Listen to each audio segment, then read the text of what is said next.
आए दिन जजेस और जुडिशरी पर कोई ना कोई तंज कसता है। अब भले वे जजेस के फैसले पर उंगली उठाना हो, उनके द्वारा लिए गए वेकेशन पर सवाल करना या फिर हमेशा से चले आ रहे कॉलेजियम सिस्टम को गलत बताना। जुडिशरी की मुश्किलें आए दिन बढ़ते जा रही है और ये मुश्किलें और बढ़ जाती है जब इसके खुद के लोग इसके खिलाफ दिखे। जहाँ अब तक कई सीनियर एडवोकेट्स, जजेस और यहाँ तक कि फॉर्मर जजेस ने कॉलेजियम सिस्टम के खिलाफ बोला है। मामला इंटरेस्टिंग तब हो गया था जब हाल ही में prime minister Narendra Modi economic advisory council Sanjeev Sanyal ने जुडिशरी के कॉलेजियम सिस्टम पर सवाल उठा दिए थे कि ये मेरिट बेस्ड अपॉइंटमेंट नहीं होकर बस फेवरेटिज्म और नेपोटिज्म को बढ़ावा देते हैं। और हमने अब तक यूनियन का स्टैंड देखा है कॉलेजियम सिस्टम को लेकर कि उन्हें कैसे ये सिस्टम बिल्कुल भी नहीं पसंद है और इसे हटाने के लिए उन्होंने नेशनल जुडिशियल अपॉइंटमेंट कमीशन का भी सहारा लिया था। हालांकि आपको बता दें कि इस इलेक्शंस में अब जाकर कॉलेजियम सिस्टम को लेकर चर्चा एक बार फिर से उठी है, जिसने सभी लोगों को शॉक कर दिया है और उनके मन में ये सवाल उठा दिया है कि क्या कॉलेजियम सिस्टम आने वाले समय में कैंसिल हो सकता है। तो चलिए एक नजर डालते हैं इस पूरे मामले में और आखिर लोगों के मन में ये सवाल उठ क्यों रहे हैं। जैसा कि आपको पता है कि supreme court collegium consist of CJI and 4 senior most supreme court जजेस जो डिसाइड करते हैं who to appoint and who to transfer. और इसी को काफी बैकलैश मिला है, जिससे CJI DY चंद्रचूड़ भी नोन है। इसलिए आए दिन वे बहुत कोशिश करते हैं कि इस प्रोसेस में ट्रांसपेरेंसी ला सके। हालांकि इस प्रोसेस को लेकर हमेशा से ही एक मन मिटाव जुडिशरी और यूनियन के बीच रहा है, जिसमें लैटर को एक एक्टिव रोल चाहिए जजेस अपॉइंटमेंट प्रोसेस में, जो उन्हें मिल नहीं पा रहा है। और शायद इसी को ध्यान में रखते हुए बीते दिन हुए एक इलेक्शन रैली में कॉलेजियम सिस्टम को अनडेमोक्रेटिक कहा गया है। असल में काराकाट बिहार में एक इलेक्शन रैली के दौरान फॉर्मर यूनियन मिनिस्टर और बीजेपी के एलआई उपेंद्र कुशवाहा ने union home minister Amit Shah के सामने ये कह दिया है कि वे आशा करते हैं कि जब NDA लेड बीजेपी पावर में आएगी तो वे सबसे पहले इस कॉलेजियम सिस्टम को रिमूव करेंगे। जी हाँ, आपने सही सुना। राष्ट्रीय लोक मोर्चा के हेड कुशवाहा ने कहा है कि the collegium system has many flaws, it is undemocratic, it has shut the doors of judgeship in the higher judiciary on Dalits, OBCs and even the poor among the upper caste. सिर्फ यही नहीं बल्कि उन्होंने आगे ये भी कहा है कि सुप्रीम कोर्ट और हाई कोर्ट बेंचेस में बस कुछ फैमिलीज ही शामिल है जो पिछले कितने समय से इन पोस्ट को पकड़ कर बैठी हुई है। एंड स्टेटेड,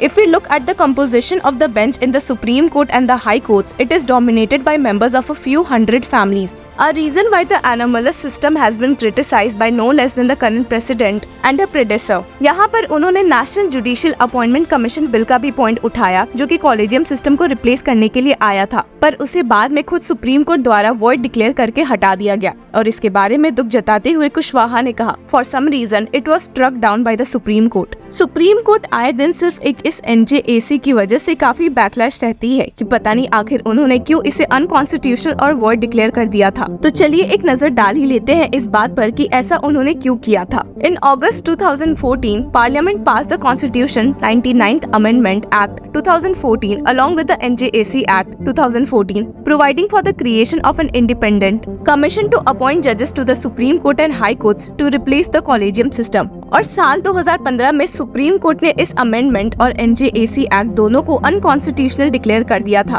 तो जहां सुप्रीम कोर्ट कॉलेजियम में CJI और 4 सीनियर मोस्ट जज हैं, वहीं NJAC ने अपना कंपोजिशन सेट किया था as the chief justice of India as the ex officio chairperson, 2 senior most supreme court जजेस as ex officio members, the union minister of law and justice as ex officio member, 2 eminent persons from civil society to be nominated by a committee consisting of the Chief Justice of India, Prime Minister of India, and the leader of opposition in the Lok Sabha, 1 of the eminent persons to be nominated from SC, ST, OBC, minorities or women। तो यहाँ आपको साफ दिख रहा होगा कि NJAC के तहत 6 मेंबर कमेटी होती, जिसमें 3 लोग जुडिशरी से और 3 लोग नॉन जुडिशरी से बिलोंग करते, और किसी टफ डिसीजन में कोई फैसला प्रॉपरली नहीं लिया जा पाता क्योंकि वोट्स 3 इक्वल बढ़ सकते थे और कहीं ना कहीं जुडिशरी की इंडिपेंडेंस हैम्पर होती, जिसकी वजह से ही इसे 2015 में supreme court advocates on record association द्वारा चैलेंज किया गया था। It argued that the 99th Amendment, which provided for the creation of the NJAC,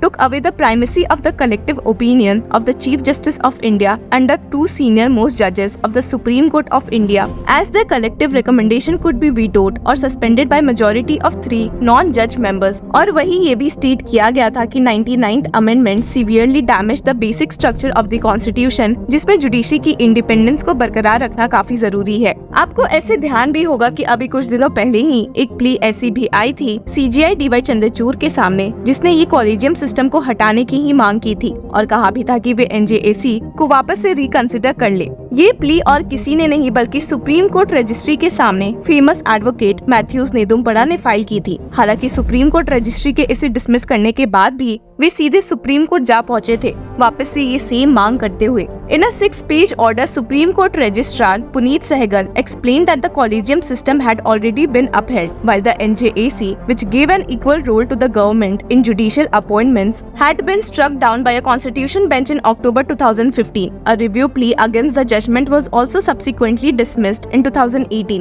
असल में पिटिशन जो कि एडवोकेट मैथ्यूज नेदुम्परा द्वारा फाइल्ड है, बहुत ही पुराने और सिमिलर इश्यूज उठा रही थी, इसलिए ही सुप्रीम कोर्ट रजिस्ट्री ने इसे डिसमिस कर दिया था। Mister Sehgal has stated, "It is critical to ensure litigants do not overburden courts with matters which already stand adjudicated." पर जैसा कि हमने बताया कि ये मामला वे लेकर CJI DY चंद्रचूड़ के सामने पहुंचे थे, तो आपको याद ही होगा कि कैसे CJI ने भी उन्हें डिसमिस कर दिया था। CJI के साथ जस्टिस JB पर्दीवाला और मनोज मिश्रा भी इस बेंच में शामिल थे, पर जब उन्होंने देखा कि सुप्रीम कोर्ट रजिस्ट्री के पास काफी वैलिड पॉइंट्स थे इस प्ली को रिजेक्ट करने के लिए, तो उन्होंने सुप्रीम कोर्ट रजिस्ट्री के फैसले से अग्री किया। लेकिन आपको बता दें कि इस बात से एडवोकेट नेदुम्परा काफी गुस्सा हो गए थे और सुप्रीम कोर्ट बेंच को समझाने की भी कोशिश की थी कि the review petition against the NJAC judgment was dismissed in the chambers. This is about the credibility of the institution. The collegium system has to go। लेकिन CJI DY चंद्रचूड़ ने बस उन्हें जवाब देते हुए कह दिया था कि I am sorry। हमने आपको वीडियो की शुरुआत में PM मोदी के एडवाइजर संजीव सन्याल के कमेंट्स के बारे में बताया था कि कैसे उन्होंने कॉलेजियम सिस्टम के खिलाफ आवाज उठाई थी, पर आपको बता दे कि उन्हें जुडिशरी पर ऐसे कमेंट्स करने के बाद